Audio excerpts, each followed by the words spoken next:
Question तो नहीं किए होंगे ना इलास्टिक पोटेंशियल एनर्जी के, नहीं किए ना अभी तक तो। चलो आज कर लेना बेटा, ठीक है। अब जो नेक्स्ट टॉपिक करवाऊंगा उसके भी न्यूमेरिकल्स हैं, फिर वो दोनों पढ़ के लेना। क्या हो गया?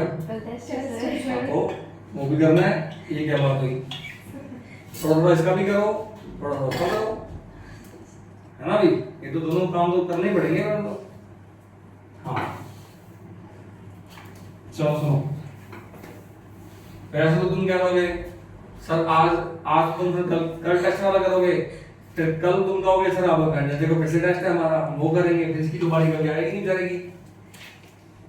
ये तो कोई बात नहीं हुई ना। You have to manage, okay. आपको मैनेज करना पड़ेगा, आपको मैनेज करना आना चाहिए बेटा, ये चीजें सीखो, ओके। आपको पढ़ना है, आपको 3 घंटे फिजिक्स पढ़नी है, उसमें से आप आधा घंटा इस पे दो भी। चलो सारा ना करो क्वेश्चन, 2-2 4-4 क्वेश्चन तो कर लो एटलीस्ट, कम से कम ये तो बताओ कि कैसे करते हैं क्वेश्चन, ठीक है ना। चलो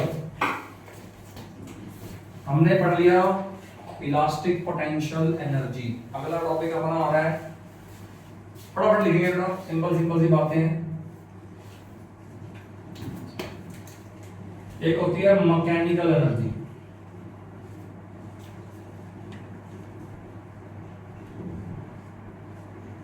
है ना।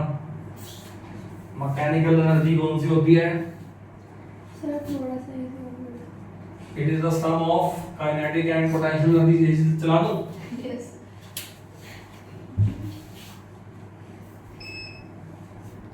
पंखा बंद कर दूं?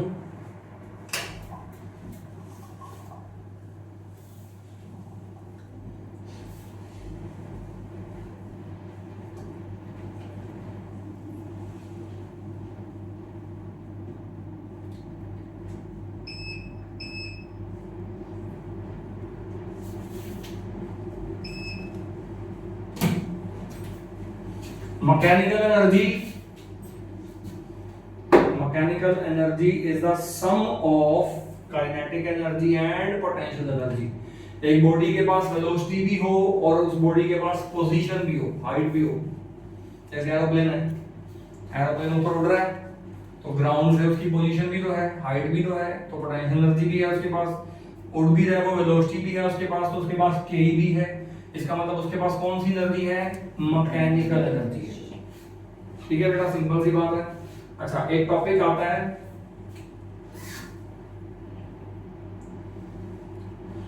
Mechanical energy of A freely falling body remains constant. जो फ्रीली फॉलिंग बॉडी होती है, जो फ्रीली फॉलिंग बॉडी होती है उसकी मैकेनिकल एनर्जी हमेशा क्या रहती है? कांस्टेंट रहती है या कंजर्व रहती है, ठीक है बेटा, बात समझ आ गई। कभी फ्रीली फॉलिंग लेंगे तो वहां पर एयर का रेजिस्टेंस अपन क्या मान लेंगे? नेग्लिजिबल मान लेंगे, और वो तीनों इक्वेशन भी लगाएंगे वहां पर। तो इसका मतलब एनर्जी, एयर का फ्रिक्शन तो है नहीं तो एनर्जी वेस्ट तो होगी नहीं, है ना। जब बॉडी नीचे गिरेगी तो क्या होगा? पोटेंशियल एनर्जी जितनी घटेगी उतनी करंट बढ़ जाएगी, ताकि दोनों का सम क्या रहे? कांस्टेंट रहे, कंजर्व्ड रहे। तो हम क्या कहेंगे कि मैकेनिकल एनर्जी क्या रहती है? कांस्टेंट रहती है। अब इस बात को हम प्रूव कर लेते हैं, बहुत आसान सा प्रूफ है इसका, ठीक है बेटा। इसका प्रूफ क्या है? इसका प्रूफ क्या है? इसका प्रूफ है, आप ऐसे मानो ये ग्राउंड है, सपोज ये ग्राउंड है और ग्राउंड से कितनी हाइट पे है बॉडी, फिलहाल h हाइट पे बॉडी है। ये ऐसे मान लो बॉडी यहां पड़ी हुई है a पॉइंट, और a पॉइंट पे बेटा इनिशियल वेलोसिटी कितनी है बॉडी की, 0 है। अब हम क्या करेंगे, बॉडी को फ्री फॉल करेंगे, बॉडी नीचे गिरेगी, बॉडी में एक्सेलरेशन कितनी आएगी, g, मतलब कांस्टेंट आएगी, है ना। तो मुझे क्या प्रूव करना है कि जब बॉडी यहां होगी, यहां होगी, यहां होगी, यहां होगी, यहां होगी, यहां होगी, यहां होगी, हर पॉइंट पर इसकी मैकेनिकल एनर्जी क्या रहेगी, कांस्टेंट रहेगी, है ना। तो मैं यहाँ पे 3 पॉइंट चूज कर लेता हूँ बेटा। पहला पॉइंट तो अपना कौन सा हो गया, ए पॉइंट ही हो गया। एक पॉइंट मैं बीच में कहीं पे भी अज्यूम कर लेता हूँ, मान लो ये हो गया अपना बी पॉइंट, और तीसरा पॉइंट मैं लेता हूँ ग्राउंड पे, जब बॉडी ग्राउंड पे पहुंचेगी तो ये हो गया अपना सी पॉइंट, ठीक है। मैं ये तीनों पॉइंट पर क्या निकालूंगा, अब मैकेनिकल एनर्जी निकालूंगा, और मैकेनिकल एनर्जी क्या शो करूंगा कि तीनों पॉइंट पे मैकेनिकल एनर्जी क्या है, सेम है। इससे क्या प्रूव हो जाएगा कि फ्रीली फॉलिंग बॉडी के लिए मैकेनिकल एनर्जी क्या रहती है, कांस्टेंट या कंजर्व्ड रहती है, ठीक है। तो सबसे पहले हम ए पॉइंट की बात करेंगे। सबसे पहले बेटा हम बात करेंगे एट पॉइंट ए। अब मुझे बताओ ए पॉइंट पर काइनेटिक एनर्जी कितनी है बेटा, बताओगे, 0 है क्योंकि वेलोसिटी नहीं है। और पोटेंशियल एनर्जी बताओगे बेटा कितनी है, mgh की हाइट बेटा h है। तो बताना मैकेनिकल एनर्जी एट पॉइंट ए कितनी आ जाएगी, वो आ जाएगी काइनेटिक प्लस पोटेंशियल, और ये हो जाएगी 0 प्लस mgh। तो बताओ बेटा mechanical energy at point A वो कितनी बन जाएगी, mgh बन जाएगी only. Mechanical energy at point A बेटा कितनी बन जाएगी, वो बन जाएगी mgh only. Are you getting? हाँ भाई सही बात है। अब एट पॉइंट बी की बात करते हैं हम।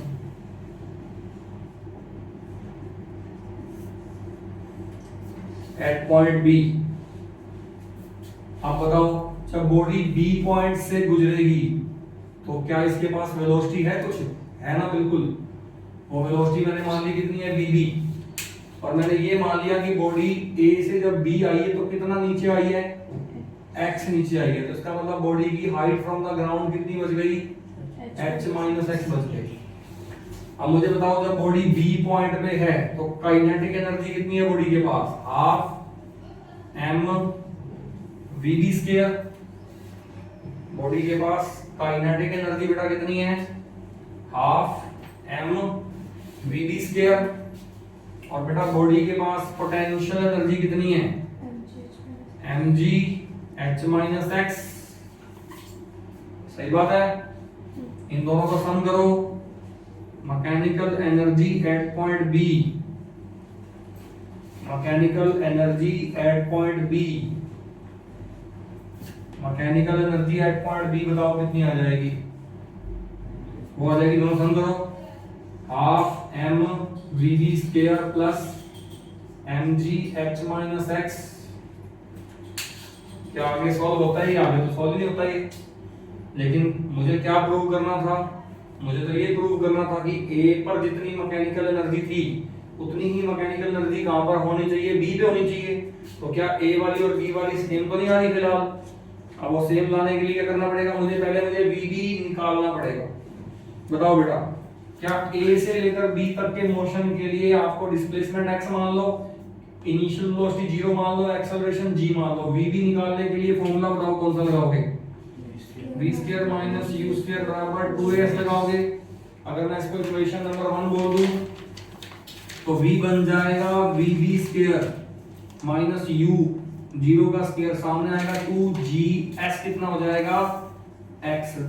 तो बेटा vb स्क्वायर हो जाएगा 2gx, है ना बेटा। vb स्क्वायर कितना हो जाएगा 2gx। Are you getting? तो बेटा यहाँ पर vb स्क्वायर पुट कर दो 2gx। अगर मैं vb स्क्वायर को यहाँ पर 2gx पुट कर दूं इक्वेशन नंबर 1 में, तो बताओ इक्वेशन नंबर 1 क्या बन जाएगी, from equation number 1 from equation number 1 बताओ बेटा mechanical energy at point B कितनी आएगी, half M, what is V B square, it is 2gx, what is V B square, it is 2gx, और plus में ये कितना चलेगा बताओ, mgh माइनस mgx चलेगा। अच्छा ये 2 से 2 कटता है क्या, यस सर। और ये देखो ये क्या बच गया बताओ, ये बच गया mgx प्लस में, और ये रहा माइनस में mgc कट गया, तो बताना बेटा ओवरऑल कितना आ गया आंसर में, mgh आ गया। देखो फिर से देखो a और b पे सेम आ गई मैकेनिकल एनर्जी। अब निकालो c पॉइंट पे, अब बात करेंगे बेटा एट पॉइंट c, यहां लिखेंगे, बताओ एट पॉइंट सी बताओ क्या बोलोगे, आप कहोगे सी पॉइंट पर सबसे पहले मुझे बताओ व्हाट इज पोटेंशियल एनर्जी, 0, और क्या सी पॉइंट पर बॉडी की वेलोसिटी है ना, अरे सी पॉइंट पर जब बॉडी पहुंचेगी तो कितनी वेलोसिटी से स्ट्राइक करेगी, आपको ये थोड़ा सोचना है कि सर बॉडी टकराने के बाद अगर रुक गई तो वेलोसिटी 0, अरे तो फिर किनेटिक भी 0, पोटेंशियल भी 0 है ना। आपको वेलोसिटी वो vc पे वो वेलोसिटी चाहिए जिससे वो स्ट्राइक करेगी, आर यू गेटिंग, ठीक है बेटा, वो तो स्ट्राइक करने के बाद तो रुकना तो है ही उसने अल्टीमेटली। तो काइनेटिक एनर्जी बताओ कितनी हो जाएगी, हाफ एम vc का स्क्वायर हो जाएगी, सही बात है। तो अब मुझे बताओ mechanical energy at point C कितना आ जाएगा, अब मुझे बताओ mechanical energy at point C कितना आ जाएगा, काइनेटिक प्लस पोटेंशियल दोनों का सम कर दो, कितना आ जाएगा, हाफ एम vc का स्क्वायर आ जाएगा। इसको इक्वेशन नंबर 2 बोल देता हूं मैं। अब मुझे vc निकालना है, vc निकालने के लिए बताओ मैं मोशन कहां से कहां लूं, बताओ बेटा vc निकालने के लिए मोशन कहां से कहां लेना पड़ेगा, b टू c लूं या a टू c लूं, दोनों ले सकते हो, लेकिन आसानी किसमें रहेगी, a टू c में, क्योंकि उसमें एक वेलोसिटी 0 बन जाएगी, है ना। तो मैं a टू c के लिए बात करूंगा और मैं फॉर्मूला वही लगाऊंगा फिर से, v square minus u square बराबर 2as।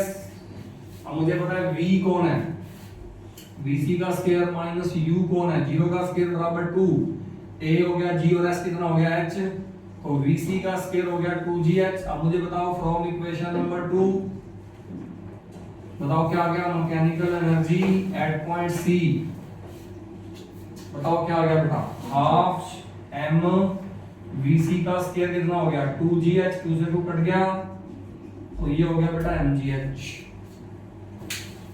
ये क्या हो गया mgh हो गया, बोलो सही बात है। क्या प्रूव कर दिया हमने, फ्रीली फॉलिंग बॉडी के लिए मैकेनिकल एनर्जी हर पॉइंट पर क्या रहती है, कांस्टेंट या कंजर्व्ड रहती है। लो भाई डन, ठीक है। चलो अब आगे बात करेंगे,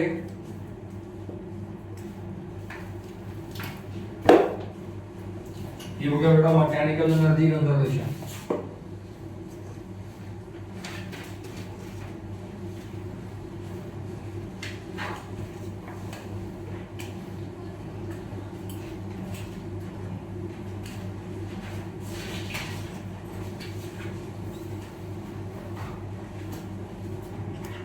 This is called mechanical energy conservation. Okay, next लिखो,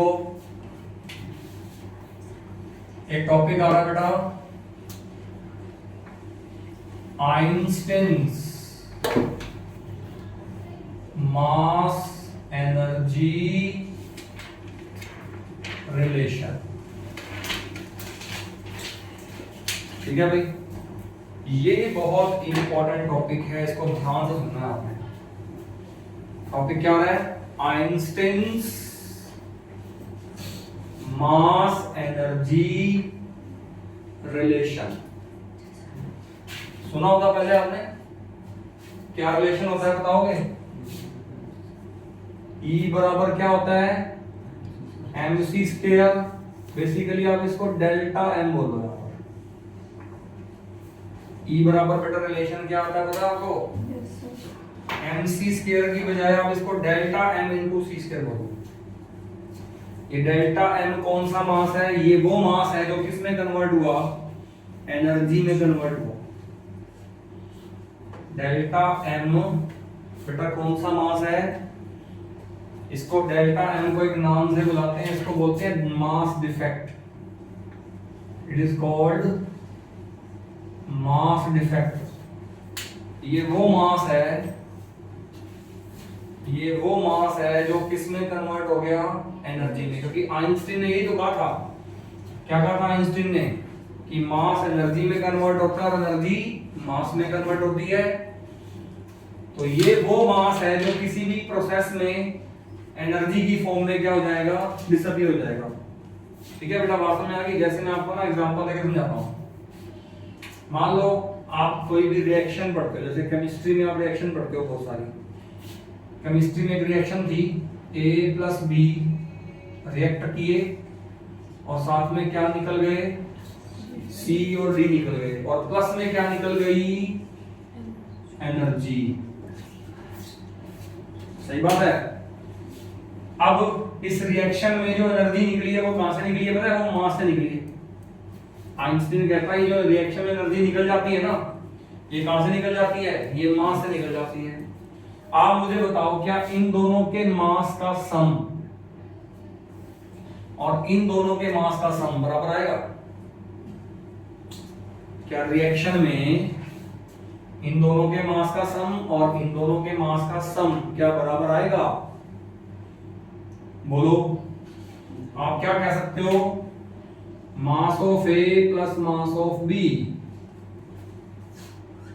and mass of C plus mass of D, क्या दोनों बराबर है? अगर दोनों बराबर होते तो फिर एनर्जी कहां से निकलती? नहीं बात समझ में? अगर दोनों बराबर होते तो फिर आइंस्टीन की बात सही कहते हो। कैसे कह सकते थे बेटा हम? एनर्जी कहां से निकलती? आइंस्टीन कहता है कि मास ही है, जब ये दोनों रिएक्ट करके ये दोनों बने तो कुछ मास घट गया, यानी कि इन दोनों का मास इन दोनों के मास के सम से क्या आएगा? हल्का सा ज्यादा आएगा। आई बात समझ में? इसका मतलब जब ये दोनों बने, जब ये दोनों रिएक्ट करके जब ये दोनों बने तो कुछ ना कुछ मास का घपला हो गया ना, समझ रहे हो? कुछ ना कुछ मास क्या हो गया? डिसअपीयर हो गया। अच्छा, कितना मास डिसअपीयर हुआ? Can you calculate? Delta M. Delta M कैसे निकालोगे? आप क्या कह रहे हो कि इन दोनों का मास इन दोनों के मास से थोड़ा सा ज्यादा है, यानी कि जब ये दोनों रिएक्ट हो गए, ये दोनों बने, तो यहां पर जितना मास आना चाहिए था उतना नहीं आया, थोड़ा कम आया। इसका मतलब जो बाकी कम आया वो कहां गया? वही तो मास एनर्जी की फॉर्म में गया। तो कितना मास एनर्जी की फॉर्म में गया वो कैसे निकालोगे? इन दोनों के मास में से इन दोनों का मास घटा दो। ये कौन है? अपना डेल्टा एम। नहीं बात समझ में आई? ये मास बहुत, इस डेल्टा एम की वैल्यू बहुत कम आएगी। ऐसा नहीं है कि 2-3 किलो का फर्क पड़ जाता है, ऐसा नहीं है। 0.00 समथिंग AMU, किलोग्राम में नहीं कह रहा मैं को, AMU। आप AMU सुना है ना आपने केमिस्ट्री में? AMU मास कितना होता है? 10⁻27 किलोग्राम। मतलब इतना सा मास कम होता है, और इतना सा मास जो कम होता है वही मास किसकी फॉर्म में जाता है? एनर्जी की फॉर्म में जाता है। Are you getting? बंद कर देते हैं इसको। अभी मौसम ऐसा आ गया, इसको बंद कर दोगे तो गर्मी लगने लग जाएगी, और चलाओगे तो लगेगी। क्या करें? इलाज क्या है? और ये तो 25 रुपए भी वैसे चलता है जैसे पता नहीं बिजली चल रहा हो, है ना? और गर्मियों में ये बिजली भी चलता था ढंग से।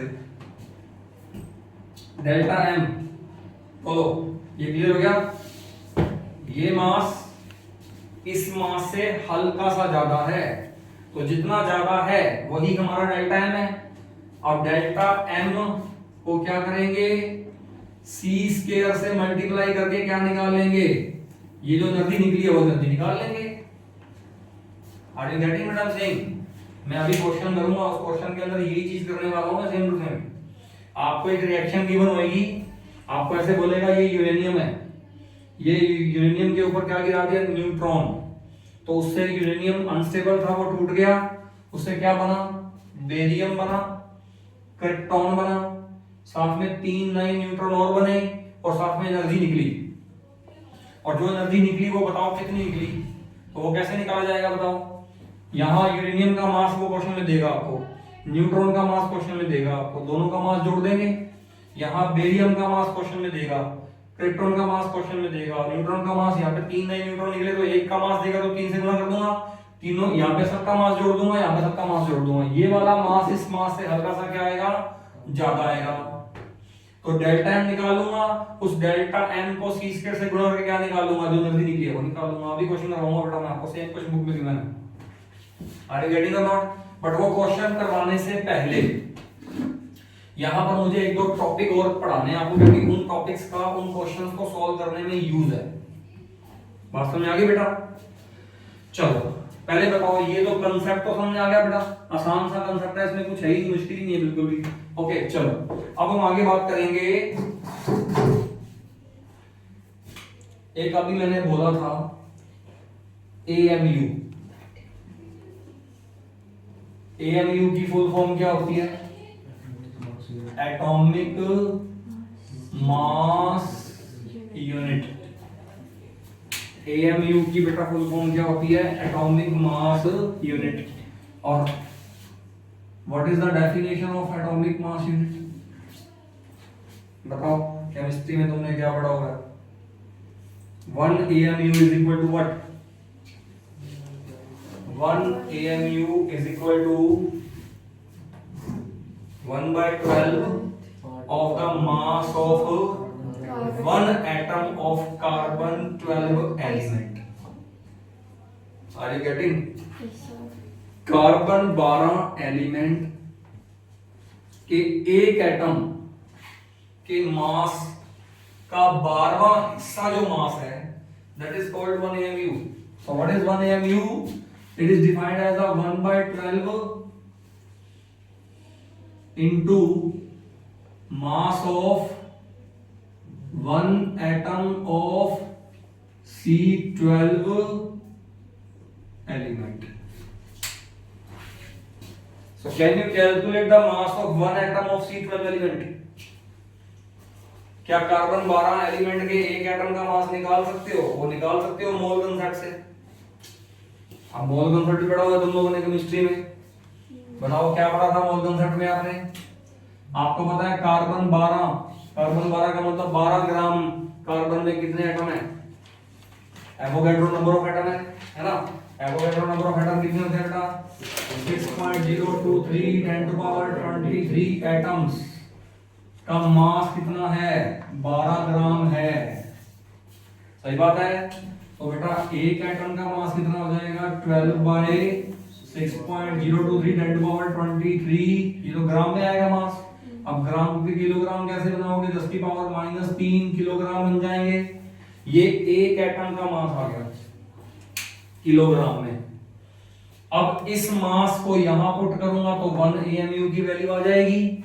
बताओ बेटा 1 AMU कितना आएगा, वो था 1/12 इंटू, इसकी जगह पे ये आ गया 12 into 10 to power -3/6.023 10 to power 23। इसको सॉल्व कर दो बेटा, 12 से 12 कट जाता है, ये कितना आएगा 1.67 10 टू पावर -27 किलोग्राम। ये आ गया बेटा 1 AMU में इतने किलोग्राम होते हैं, करना याद ही है,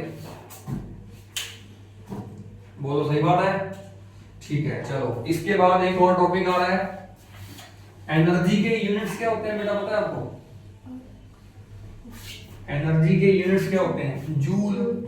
हमने तो आज तक जूल सुने हैं, एक और भी सुने हैं क्या, कैलोरी सुने हैं ना बेटा। एनर्जी के यूनिट्स जूल सुने हैं, मोस्ट पॉपुलर तो जूल ही है, कैलोरी भी है। 1 कैलोरी में कितने जूल होते हैं, 4.2 जूल होते हैं। नाम सुना होगा, पढ़ा होगा कभी आपने, याद कर लो और नहीं पता तो। 1 कैलोरी कितने जूल, 4.2 जूल। ये कैलोरी भी आने वाला है, आगे चल के कैलोरी भी आएगा, ठीक है ना। ओके अब मैं आपको एनर्जी के एक और यूनिट्स हैं वो बताने जा रहा हूं, वो है इलेक्ट्रॉन वोल्ट, ठीक है। एनर्जी के एक और यूनिट्स हैं वो है इलेक्ट्रॉन वोल्ट, ईवी। सिंबल क्या है उसका? ईवी। ठीक है, पहले इसको समझो, इसकी डेफिनेशन को समझो पहले। इलेक्ट्रॉन वोल्ट डिफाइन कैसे करते हैं आप देखो। इलेक्ट्रॉन, तो मैं एक इलेक्ट्रॉन लेता हूं, मैंने एक इलेक्ट्रॉन लिया, इलेक्ट्रॉन पे चार्ज कौन सा है? नेगेटिव। अब मुझे इस इलेक्ट्रॉन को चलाना है, तो किसी को चलाने के लिए क्या करना पड़ता है? फोर्स लगानी पड़ती है। तो हम फोर्स लगाएंगे, वो चलेगा, तो हम कहेंगे वर्क हो गया, और वर्क हो गया तो इसका मतलब उसके पास क्या आ गई? एनर्जी आ गई, क्योंकि जो वर्क हमने किया चलाने के लिए वही उसके पास चला है, किसकी फॉर्म में? एनर्जी की फॉर्म में। बात समझ आ गई? अब मुझे इस इलेक्ट्रॉन को चलाना है, तो मुझे इस पे फोर्स लगानी पड़ेगी। अब फोर्स बताओ कैसे लगाऊं? कैसे लगाऊं फोर्स? तो ये तो दिखता भी नहीं है मुझे, इतना छोटा होता है इलेक्ट्रॉन। अगर दिखता होता तो मैं फोर्स लगा देता, वो तो दिखता भी नहीं है, तो मैं फोर्स कैसे लगाऊं फिर? इसको फोर्स लगाने का तरीका क्या है? मुझे इसको क्या देना पड़ेगा? पोटेंशियल डिफरेंस देना पड़ेगा। पोटेंशियल डिफरेंस दूंगा तो इलेक्ट्रॉन चलेंगे। ये तो तुम पढ़ते आ गए आज तक, नहीं बात समझ में बेटा? सर्किट में इलेक्ट्रॉन कब चलते हैं? जब पोटेंशियल डिफरेंस देते हैं। तो मैंने इसको पोटेंशियल डिफरेंस दे दिया बेटा, कितना? 1 वोल्ट। मैंने इसको कितना पोटेंशियल डिफरेंस दिया? 1 वोल्ट। उससे क्या हुआ पता है? उससे ये नेगेटिव से रिपेल हो गया, पॉजिटिव से अट्रैक्ट हो गया, तो इस पे फोर्स लग गया, इस पर चल पड़ा ये। अरे यही तो मैंने करना था, मुझे करना क्या था? इसको चलाना था, तो चलाने के लिए मुझे फोर्स लगाना था। फोर्स लगाने के लिए मुझे क्या करना पड़ा? मुझे एक तरफ नेगेटिव एक तरफ पॉजिटिव देना पड़ा, ताकि दोनों से फोर्स लग जाए और ये पॉजिटिव की तरफ चल पड़े। तो ये चल पड़ा पॉजिटिव की तरफ, मतलब इस पे मैंने क्या कर दिया? वर्क कर दिया। और ये चल पड़ा, इसका मतलब इसके पास एनर्जी आ गई है। मैंने इसको चलाने के लिए जो वर्क किया, what is the formula of work done? Work done का एक फार्मूला पढ़ा हुआ है आपने, चार्ज इनटू पोटेंशियल। अरे पोटेंशियल का फार्मूला पढ़ा क्या आपने? Work done by charge. तो बेटा वर्क डन कितना आ गया? Charge into potential. अब चार्ज कितना है? चार्ज तो इलेक्ट्रॉन वाला चार्ज है, और पोटेंशियल बेटा कितना है? वो तो 1 वोल्ट है। तो दोनों की वैल्यू बेटा पुट करना है एक बार। इलेक्ट्रॉन का चार्ज कितना होता है? 1.6 10⁻⁻19 कूलम, और ये बेटा कितना हो गया? Into 1 volt. तो बेटा बताना कितना वर्क हो गया? कितना वर्क हो गया? 1.6 10⁻⁻19 जूल वर्क हो गया। और इस पूरे को बोलते हैं 1 इलेक्ट्रॉन वोल्ट। यानी कि 1 इलेक्ट्रॉन वोल्ट वो एनर्जी है जो इलेक्ट्रॉन गेन करता है कितने पोटेंशियल डिफरेंस में? 1 वोल्ट पोटेंशियल डिफरेंस में। और 1 इलेक्ट्रॉन वोल्ट कितने जूल के बराबर है? इतने जूल के बराबर है। जैसे 1 कैलोरी इतने जूल के बराबर था ना, वैसे बेटा 1 इलेक्ट्रॉन वोल्ट भी कितने जूल के बराबर है? इतने जूल के बराबर है। So what is the definition of electron volt? It is defined as the energy gained by an electron under a potential difference of 1 volt. 1 volt potential difference के अंडर जो इलेक्ट्रॉन एनर्जी गेन करता है, उस energy को बोलते हैं 1 electron volt energy. And 1 electron volt energy is defined as is equal to the 1.6 10⁻⁻19 joule. ये बेटा रिलेशन आ गया किस किस में? इलेक्ट्रॉन वोल्ट में और जूल में। ये बेटा रिलेशन आ गया किस किस के बीच में? इलेक्ट्रॉन वोल्ट में और जूल में। समझ में आ रहा है क्या? अच्छा एक बात बताना, अगर ये इलेक्ट्रॉन वोल्ट की जगह मैं लिख दूं इसको 1 मेगा इलेक्ट्रॉन वोल्ट, तो मेगा होता है 10 की पावर 6, तो 10 की पावर 6 यहां गुना हो जाएगा, तो यहां कितना बच जाएगा? 10 की पावर -13 बच जाएगा। 1 इलेक्ट्रॉन वोल्ट इतने जूल, तो 1 मेगा इलेक्ट्रॉन वोल्ट इतने जूल। इसमें कोई डाउट है किसी को? अरे बोलो, समझ में आया कि नहीं आया? गेटिंग और नॉट? यहां तक क्लियर है, सिंपल है बिल्कुल। ओके, अब एक हमने पढ़ा एएमयू, एक हमने पढ़ा इलेक्ट्रॉन वोल्ट या मेगा इलेक्ट्रॉन वोल्ट। ये कौन है? मास है। ये कौन? एनर्जी है। और अभी भी हमने पीछे बात करी कि मास किस में कन्वर्ट होता है? एनर्जी में। तो क्यों ना हम ये पता लगाएं कि 1 एएमयू मास से जो एनर्जी निकल सकती है वो कितनी निकल सकती है। हम इस बात का पता लगाते हैं, एक बार देखते हैं क्या फॉर्मूला आता है मेरे पास। उसमें उसको मैं हेडिंग क्या बनाऊंगा, हिसाब कर दो बेटा सारा। उसको बेटा मैं हेडिंग क्या बनाने वाला हूं? मैं बनाने वाला हूं रिलेशन बिटवीन एएमयू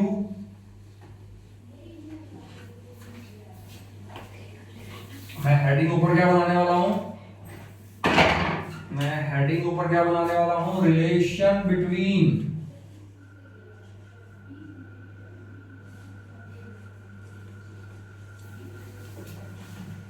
मैं हेडिंग ऊपर बनाऊंगा relation between AMU and electron volt. AMU क्या है? मास। बेटा एएमयू क्या है? मास। और बेटा इलेक्ट्रॉन वोल्ट क्या है? एनर्जी। तो बेटा मास और एनर्जी में क्या रिलेशन बनेगा? बेटा मास और एनर्जी में क्या रिलेशन बनेगा? आपको तो पता ही है, E बराबर क्या होता है? Delta M into C square. यहां पर डेल्टा M में कितना लेना पड़ेगा मुझे? 1 एएमयू। मैंने मान लिया कोई रिएक्शन ऐसी थी जिसमें मास कितना गायब हो गया? 1 एएमयू के बराबर गायब हो गया। तो मैं देखना चाहता हूं कि 1 एएमयू मास से जो एनर्जी निकली होगी उस रिएक्शन से वो कितनी निकली होगी, है ना? तो मैं क्या करूंगा बताओ बेटा? 1 एएमयू मुझे पता है इतना मास होता है किलोग्राम में। अब मैं एनर्जी निकालता हूं, बताओ कितनी आएगी? 1.67 10 to power -27 into c square. c की वैल्यू वेलोसिटी ऑफ लाइट का स्क्वायर हो गया। सही बात है क्या? अब बताना ये जो एनर्जी आएगी वो किस में आएगी? जूल में आएगी, इलेक्ट्रॉन वोल्ट में आएगी? ये जो एनर्जी आएगी वो जूल में आएगी, इलेक्ट्रॉन वोल्ट में आएगी? ये तो जूल में आएगी। इसको अब जूल से इलेक्ट्रॉन वोल्ट में क्या करना पड़ेगा? कन्वर्ट करना पड़ेगा। तो वो कैसे करते हो? आपको पता है 1 इलेक्ट्रॉन वोल्ट में कितने जूल होते हैं? इतने जूल होते हैं। तो फिर 1 जूल में कितने इलेक्ट्रॉन वोल्ट हो जाएंगे? अरे नहीं बात समझ आई? 3 का स्क्वायर 9 10 की पावर 16 अपॉन में जूल से इलेक्ट्रॉन वोल्ट में जा रहे हो 1.6 10 पर -19 इलेक्ट्रॉन वोल्ट। बोलो सही बात? अब ये तो एनर्जी निकाली मैंने बेटा किसमें? इलेक्ट्रॉन वोल्ट में। ये तो एनर्जी मैंने निकाली बेटा किसमें? इलेक्ट्रॉन वोल्ट में। पता कितनी आएगी? सॉल्व करके पता कितनी आएगी? 931 10 की पावर -6 इलेक्ट्रॉन वोल्ट आएगी। बट अगर मैं इसको निकालना चाहूं मेगा इलेक्ट्रॉन वोल्ट में तो क्या करना पड़ेगा? बेटा 10 की पावर 6 लिखो इसको। 10 की पावर 6 आएगी इसमें इलेक्ट्रॉन वोल्ट में। बट अगर मुझे इसको निकालना हो मेगा इलेक्ट्रॉन वोल्ट में तो क्या करना पड़ेगा? 10 की पावर 6 को डालो तो कितना बन गया? कितने बन गया? तो मुझे क्या समझ में आया इस टॉपिक को पढ़ने से? इस टॉपिक को पढ़ने से मुझे ये समझ में आया कि 1 एएमयू, इस टॉपिक को पढ़ने से मुझे ये समझ में आया कि 1 एएमयू जो मास होता है वो कितने मेगा इलेक्ट्रॉन वोल्ट एनर्जी को पैदा करता है? वो 931 मेगा इलेक्ट्रॉन वोल्ट एनर्जी को पैदा करता है। बोलो भी आ गई बेटा बात समझ में? आर यू गेटिंग और नॉट? बुक है किसी के पास? अभी निकाल बेटा, बुक निकाल। अब मैं क्वेश्चन करवाऊंगा और उस क्वेश्चन में मैंने जितना अभी थ्योरी पढ़ाई है ना बेटा, मैं सबका यूज करूंगा एक ही क्वेश्चन में। मैं एक क्वेश्चन करवाऊंगा, बाकी क्वेश्चन को ट्राई करोगे, ठीक है? चलो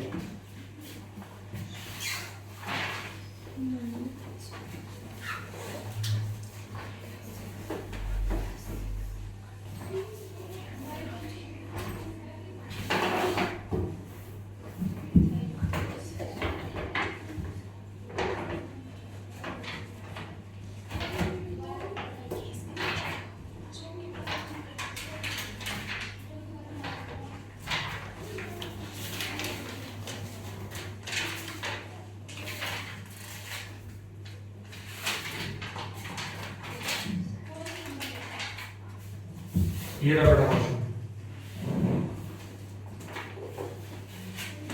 लो बेटा एक क्वेश्चन करवा रहा हूं मैं, लास्ट एग्जांपल है 49। क्या क्वेश्चन गिवन है? यूरेनियम 92-235 के ऊपर क्या गिरा दिया? एक न्यूट्रॉन गिरा दिया, उससे क्या बना? बेरियम 56-141 प्लस क्रिप्टॉन 36-92, और प्लस में निकल गए 3 नए न्यूट्रॉन, और प्लस में निकल गई एनर्जी। ये रिएक्शन गिवन है क्वेश्चन में आपको। और अब और क्वेश्चन में क्या गिवन है? और क्वेश्चन में आपको क्या गिवन है? मास गिवन है, मास ऑफ यूरेनियम 92-235। इसका मास गिवन है कितना? 235.04, और वो भी AMU में मास गिवन है। इसका मास कितना गिवन है? 235.04। ये गिवन है क्वेश्चन में, बुक में सब कुछ। और बताओ क्या गिवन है बेटा? मास ऑफ न्यूट्रॉन भी गिवन है 1.0087 AMU, ये भी गिवन है। और क्या गिवन है बताओ? रिएक्टेंट का मास दे दिया इसने, अब इसका भी देगा, प्रोडक्ट का भी देगा। मास ऑफ बेरियम बताओ कितना बेटा गिवन है क्वेश्चन में?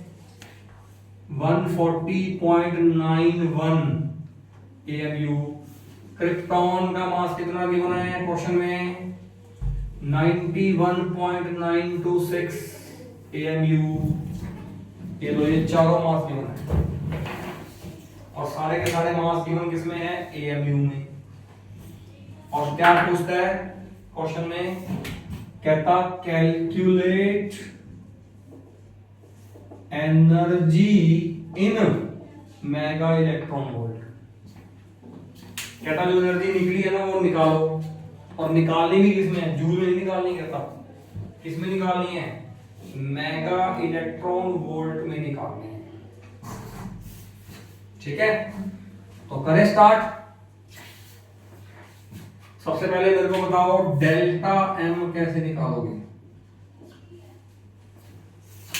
आप क्या कहोगे? इन दोनों का मास इन तीनों के मास से ज्यादा होना चाहिए, और ज्यादा आएगा, ज्यादा आएगा। डाटा से पता चल रहा है मुझे ज्यादा आएगा। बताओ मुझे कैसे पता चला कि डाटा से ज्यादा आएगा? आप ध्यान से देखो, ये 235 है ना, तो यहाँ पे मास कितना गिवन है? 235.04, मतलब इससे ज्यादा गिवन है।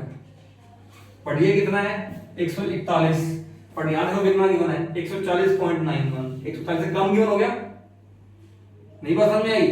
ये कितना गिवन है? 92। ये कितना है? 91.92। देखो कम हो गया 92 से। नहीं बात समझे? इसका मतलब यहाँ जो मास है उससे ज्यादा गिवन है, और यहाँ जो मास है उससे कम गिवन है। इसका मतलब यहाँ मास कम हो गया, यहाँ मास ज्यादा है। साफ दिख रहा है मुझे एकदम क्लियर? अरे कोई किलो 2 किलो का थोड़ा फर्क पड़ेगा, 0.00 समथिंग फर्क पड़ेगा, और उतना ही गिवन है मुझे। तो डेल्टा M बताओ कैसे निकालोगे? इसका मास बताओ कितना है? 235.04 प्लस इसका मास कितना है? 1.0087। इसमें से क्या घटाओगे? इसका मास 140.91 प्लस इसका मास 91.926 प्लस एक न्यूट्रॉन के मास को 3 से गुणा कर दो, प्लस 3 टाइम्स ऑफ 1.0087। ये घटा दो बेटा। अगर आप इसको सॉल्व करते हो पूरे को तो ये क्या आएगा? मैं आपको बताता हूं, इसमें सॉल्व करके आएगा 0.1866 AMU। लो बेटा ये डेल्टा M आ गया।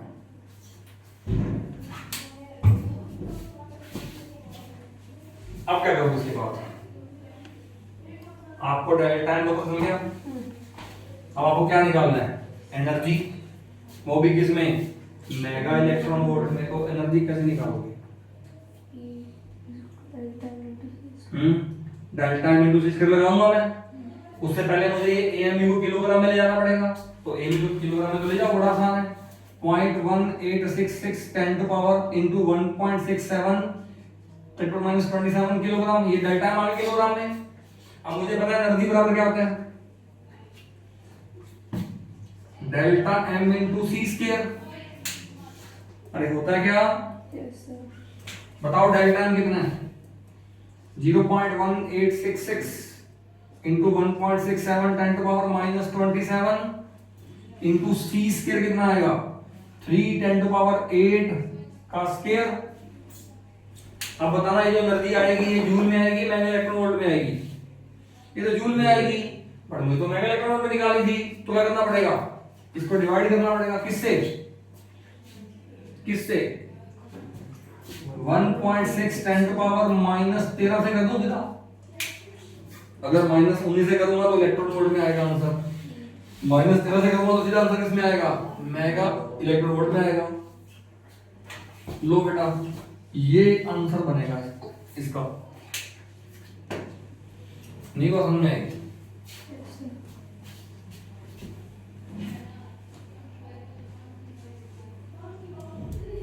अरे नहीं बात समझ में आएगी? आगे सर।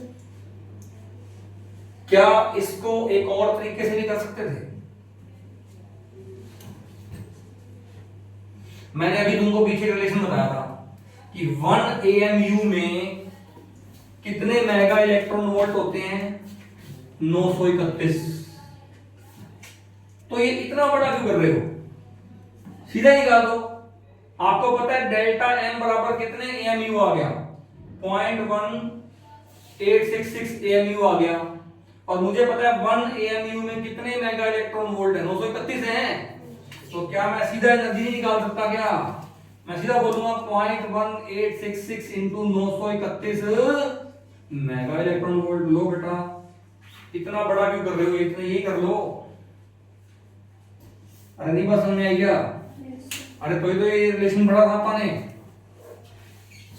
ये रिलेशन क्यों बड़ा था? ताकि अपन इसको डायरेक्ट निकाल सके। अब इसमें कुछ नहीं करना पड़ा मुझे। इसमें मुझे कोई सी स्क्वायर से गुना नहीं करना पड़ा, मुझे कोई डिवाइड में कुछ नहीं करना पड़ा। मुझे सीधा पता था इतने 1 AMU में कितने मेगा इलेक्ट्रॉन वोल्ट एनर्जी होती है। तो इतने AMU में कितने मेगा इलेक्ट्रॉन वोल्ट आ जाएगी, गुणा कर दो 931 से, बस उठा के अपना आपका आंसर आ गया। समझ में आ गया बेटा? सेम क्वेश्चन बुक में और भी गिवन है। आज ट्राई करें जितने भी क्वेश्चन है। Are you getting what I am saying? Time क्या हुआ है? 53। बहुत है।